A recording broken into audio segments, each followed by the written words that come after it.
कि आजमगढ़ के लोगों ने यह साबित कर दिया कि आजमगढ़ का मुसलमान मुनाफिक नहीं है।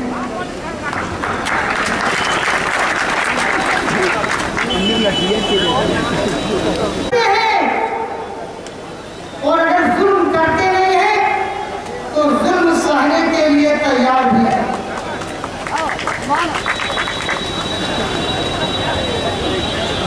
हमने यह सरकारों को बता दिया है, हमने पुलिस प्रशासन को बता दिया है, हमने अधिकारियों को बता दिया है कि आप तमाम के तमाम जब वोट लेते हो, हलफ लेते हो अपनी नौकरी का, तो आपको पब्लिक सर्वेंट कहा जाता है और सर्वेंट का मतलब होता है जनता का नौकर।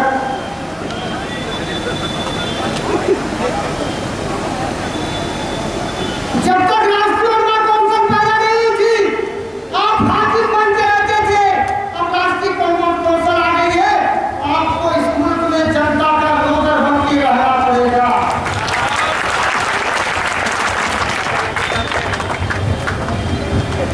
बहुत से लोग ये सफाई जो है, ये जो बसपाई है, ये जो कांग्रेसी है, इन्होंने 2 दिन पहले से शोर मचाया कि राष्ट्रीय उलमा कौंसिल की रैली फ्लॉप हो जाए, कि परमिशन नहीं मिली है, जे जाई मार खा। उन सबों को पता नहीं है कि हमारे लड़कन जब एक झंडा लेके आएंगे झंडे के साथ, जहां जरूरत पड़ेगी झंडा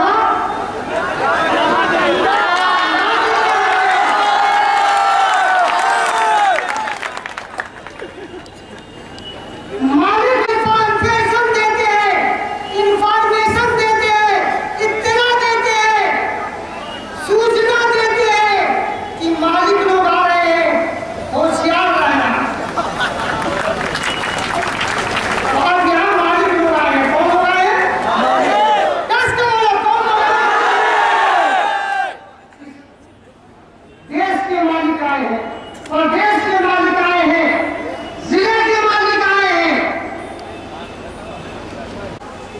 तो सबों ने रैली आने में अफवाह मचाई।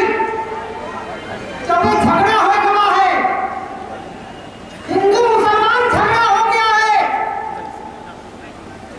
यही एक पार्टी है जो नफरत को खत्म करती है, मोहब्बत बांटती है, प्यार बांटती है, प्रेम बांटती है। यही वो दरिया है जिसके किनारे पर अमीर और गरीब, कोई जात नहीं होती, कोई बिरादरी नहीं होती, कोई धर्म नहीं होता, सिर्फ और सिर्फ अधिकार होता है। और अधिकारों से जो वंचित होता है, चाहे वो हिंदू हो, मुसलमान हो, सिख हो, ईसाई हो, किसी जात का हो, किसी धर्म का हो, अगर उसका अधिकार छीना जाएगा और वो राष्ट्रीय उलमा कौंसिल के पास आएगा, तो उसका अधिकार, ये अधिकारी सीधे से देंगे, वरना उनकी कीड़ ही करना भी हमका। बटला हाउस, अक्सर लोग कहते हैं, हमारे मुसलमानों ने कहते हैं कि बिला वजह बटला हाउस के कुछ होगा नहीं।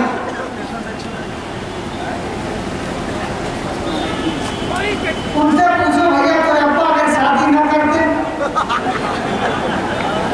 और ये सोच लेते कुछ हो ही ना तो पैदा होते, पूछिए उनसे, गलत कह रहा हूं?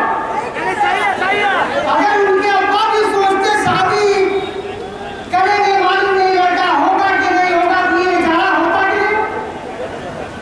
उन्होंने रिस्क लिया, शादी कर ली, ये बेटा हो गया। तो अगर तुम इंसान पैदा हो सकते हो, तो हम इंसानों से अगर अपनी ताकत को बढ़ा लें, तो हुकूमत क्या हुकूमतों से ऊपर के लोग भी आपकी बात मानने के मजबूर हो जाए। और मैं तो नरेंद्र मोदी को दावत देता हूं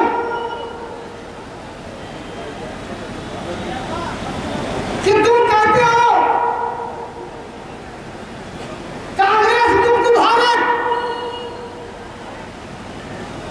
तो तुम्हारी हैसियत तो नहीं है कि तुम कांग्रेस को खत्म कर लो, लेकिन अगर हमारी जांच करवा दो और मुसलमानों पे जुल्म करना बंद कर दो तो हम जरूर कांग्रेस मुक्त भारत दे सकते हैं। तुम्हारी हैसियत नहीं है, लेकिन हमारी हैसियत है कि हम कांग्रेस मुक्त भारत दे सकते हैं।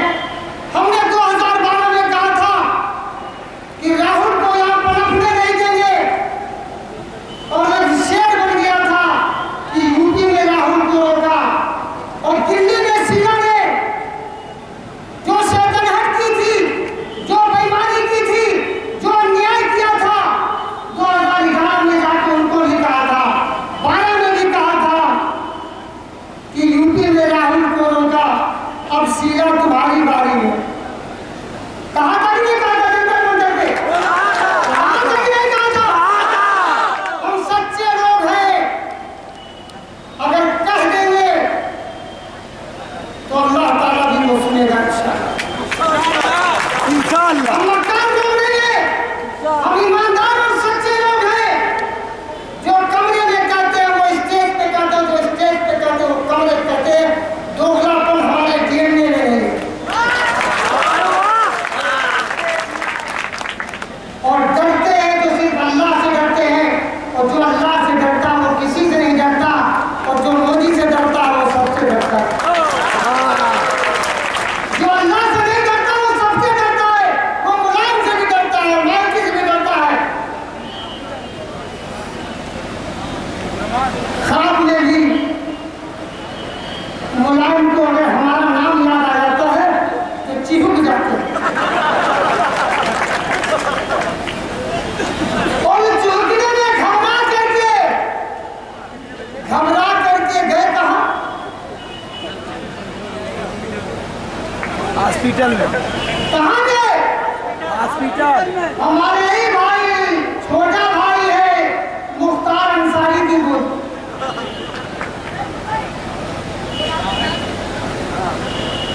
हमसे चिढ़ते तो सोचे यहाँ पनाह मिल जाएगी। क्या पनाह मिल जाएगी? कस के बोलो। अभी तो चिहुक रहे हो, कुछ दिन में नींद उड़ जाएगी।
तो कम से कम आजमगढ़ से हम साबित कर दें कि आजमगढ़ हर अच्छाई और सच्चाई का साथ देने वाले लोग यहाँ रहते हैं। आजमगढ़ वासियों से ये अपील करते हैं, इसको जो आदमी मुसलमानों की लड़ाई समझता है, ये मुसलमानों की लड़ाई नहीं है, ये आजमगढ़ के मान सम्मान की लड़ाई है, ये तमाम पीड़ितों की लड़ाई है, ये हर आदमी की लड़ाई है और खास तौर से न्याय और अन्याय के बीच की लड़ाई है। और ये लड़ाई हम लड़ते रहेंगे कि नहीं लड़ते रहेंगे? लड़ते रहेंगे। ये लड़ाई लड़ते रहेंगे, कई साल लड़ते रहेंगे। कांग्रेस का इसलिए हमने विरोध किया कि शीला विकसित हुआ है कि हिंदुस्तान में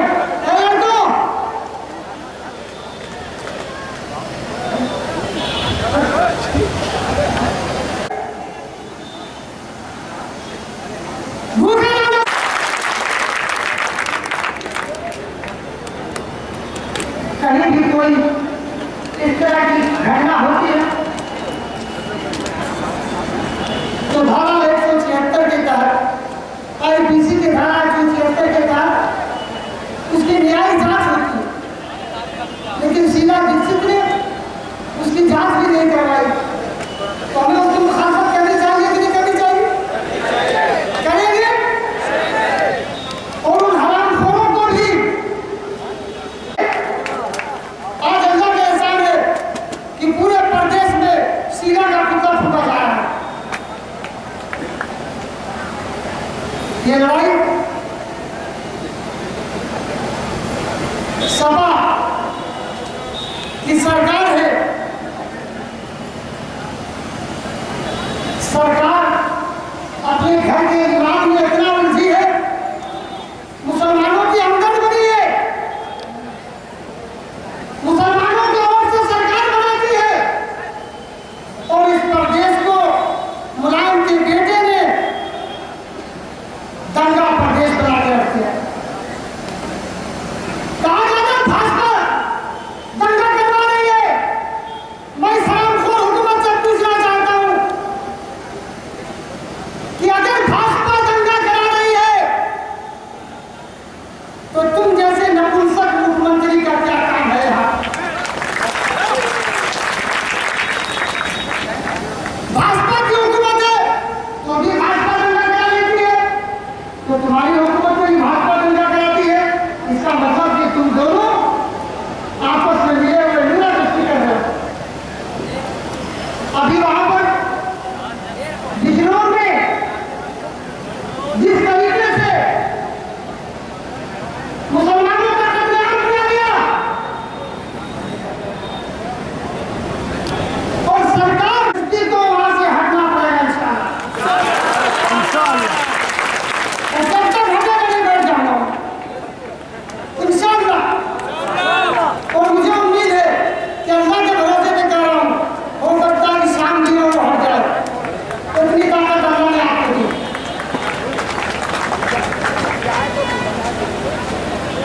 2 साल के बच्चे को नहीं छोड़ा, 2 साल से 7 साल के किसी बच्चे को डीएम को फोन किया जा रहा है, एसएसपी को फोन किया जा रहा है, 100 नंबर का फोन किया जा रहा है, लेकिन कहीं से कोई सुनवाई नहीं है। इसका मतलब है सरकार शामिल है कि नहीं शामिल है? भाई शामिल है। तो आपकी बारी मुलायम की बजाना कि नहीं बजाना? बजाना। कायदे से बजाना है, बजाना। उनके टीपू बेटे की बजाना कि नहीं बजाना? इनका जनाजा भी निकालना है। निकालना कि नहीं निकालना?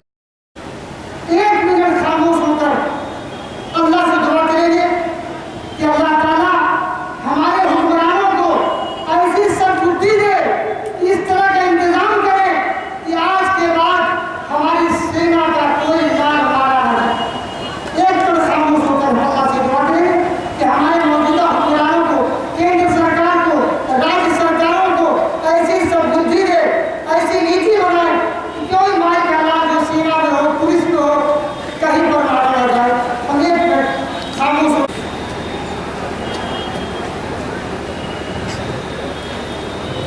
अल्लाह हमारे हुक्मरान